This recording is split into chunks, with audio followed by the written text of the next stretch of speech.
Ngayon, dumako naman tayo sa sewing tools and equipment. Una ay ang measuring tools. Meron tayong tatlo. Ito ay ang tape measure, sewing gauge, and ruler. Tape measure, ginagamit para sukatin ang haba o lapad ng tela. Madalas gawa sa flexible na material para mas madaling gamitin sa mga bilog na parte ng katawan.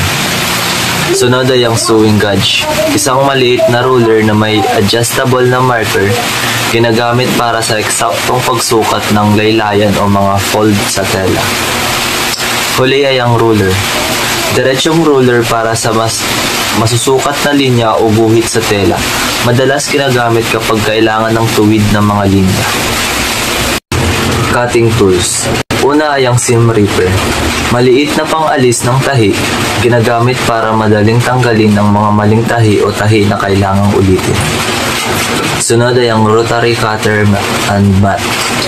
Ang rotary cutter ay parang pamputol na cutter. Ginagamit kasabay ng mat para sa makinis at diretsyong pagputol sa tela.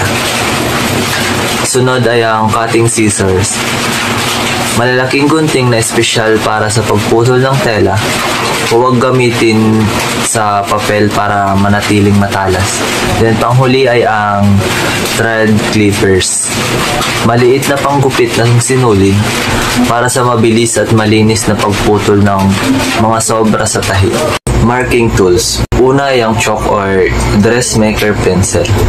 Gamit ito para magmarka sa tela. Para itong lapis na gawa sa chalk kaya madaling burahin ang marka.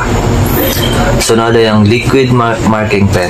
Ito ay isang espesyal na ballpen na ginagamit sa tela. Ang tinta nito ay natatanggal sa paglalaba o may mga uri na natutuyo at nawawala ng kusa. Then, tailor's chalk. Chalk na ginagamit sa pagmamarka sa tela.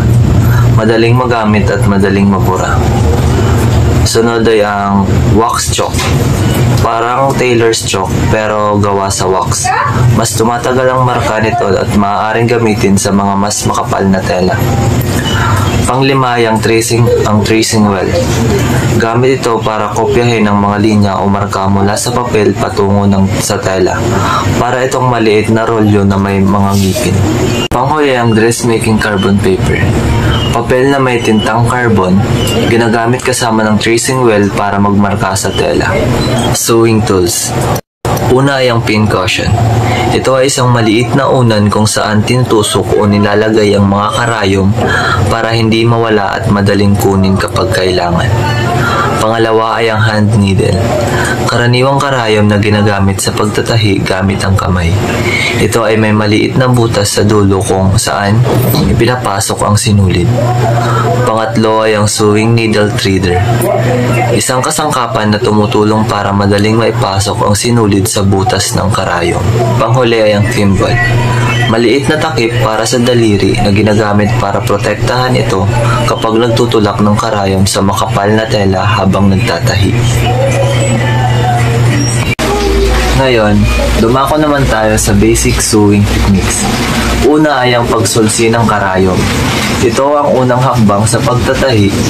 Gumamit ng malaking karayom at makapal na sinulid para mas madali, lalo na sa mga baguhan. Pangalawa ay ang paggawa ng buhol. Ang buhol ay tumutulong upang hindi dumulas ang sinulid sa tela at panatilihin ang mga tahi sa tamang lugar. Pangatlo ay ang running stitch. Simple itong gawin at mainam na para sa pansamantalang pagsasama ng dalawang peraso ng tela o paglikha ng gathering effect. Pang-apat ay ang backstitch. Bawat tahi ay sumasakop sa naunang tahi. Lumilikha ng tuloy-tuloy na linya ng walang pagitan. Maganda ito para sa mga tahi at matibay na pagkakakabit. Panglima ay ang whip stitch. Ang karayom ay umiikot sa gilid ng tela, mahusay para sa pagsasara ng tahi at masinop na pagtatapos ng gilid ng tela. Pang-anim ay ang overcast stitch. Tinatakpan nito ang hilaw na gilid ng tela para maiwasan ang pagkalas nito. Pang-pito ay ang basting stitch. Madaling alisin ang basting stitches at tumutulong ito sa pagpuposisyon ng tela bago ang final na tahi, para mas madali ang mas komplikadong proyekto. Pangwalo ay ang pagtatahi ng botones. Simulan sa simpleng botones na may dalawang butas at tahiin ito ng maraming beses para masigurong matibay. Mahalaga ito sa pagkukumpuni ng mga damit. Pang-siyam ay ang finishing knot. Pinipigilan ng buhol na ito na mabitawan ng tahi. Nilalagay ito sa dulo ng tahi o linya ng pagtatahi. Panghuli ang paggamit ng pins. Pinapanatili ng pins na magka-align ang mga peraso ng tela bago tahiin. Mas madaling makagawa ng tuwid na linya ng tahi. Ang pin cushion ay tumutulong ng organisadong ilagay ang mga pins.